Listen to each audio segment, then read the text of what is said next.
Hey, I'm Ethan Brown with Mind Body Physio. If you've been having pain in your shoulder with lifting overhead, this is a movement that I think that you ought to try at least. So what a lot of times is happening is we're not getting good contractions of the rotator cuff to stabilize the humeral head in the glenoid of the shoulder. So basically the shoulder is a ball and socket joint, right? The socket part is kind of the roof of the shoulder, and that's the glenoid. This is part of your scapula.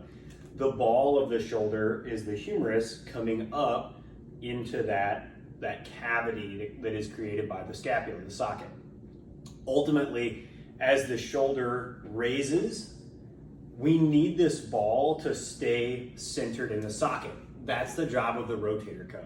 As we raise and move our shoulder around, the deltoid is sort of the prime mover of the shoulder. There's some other scapular muscles that play into that as well. But ultimately the deltoid is the mover, the rotator cuff is the stabilizer. The rotator cuff's job is to keep the humeral head centered in the middle of the socket so that it's not bumping the edges or pinching any of the important tissues that run in between those two structures. One of the easiest ways to get your rotator cuff turned on better or turned on more as you're doing overhead activities is by isometric rotator cuff activation. And so a foam roller becomes a really easy way to do that. If you're having pain when you're pressing up overhead and we think that it's because we're not getting enough activation of the rotator cuff, the easiest hack is to trigger a little bit of isometric internal rotation by taking a foam roller with our arms bent at 90 and gently compressing the foam roller. That triggers our subscapularis, which is one of the biggest stabilizers, to kick in and help center that humeral head in the socket. And then from there, maintaining a little bit of inward pressure, pushing my hands toward each other, I'm gonna roll through that same overhead shoulder press.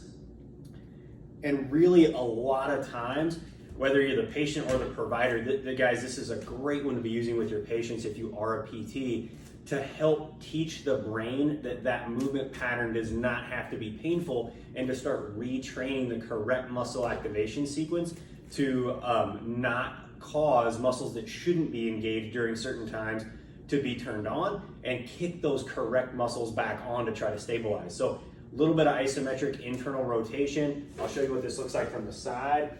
I'm starting here in front of me, a little bit of isometric tension as I press up and back overhead, down to the front, up and back, down to the front. I do want to make that arc because ultimately that's going to teach some of my other scapular stabilizers, namely my serratus anterior and my low trap, to kick in synergistically to help provide upward rotation of the scapula and maintain the congruency between the ball and the socket. Those are the scapular muscles that actually help to pivot the socket around the ball a little bit so that things stay centered more easily. So I'll show you what this looks like from behind in a second. You can kind of see some of those scapular stabilizers working, but that is a really easy way to get that rotator cuff starting to turn on. There's another similar thing I do if I think that the external rotators need to be kicked on, which is again oftentimes the case. Sometimes there's too much internal rotation dominance in the shoulder girdle, and ultimately we need to kick on some of those external rotators to kind of balance things out. But that's for another time. But this is a really easy way to do that. I'll show you what it looks like from behind, and then we'll kind of close out the video.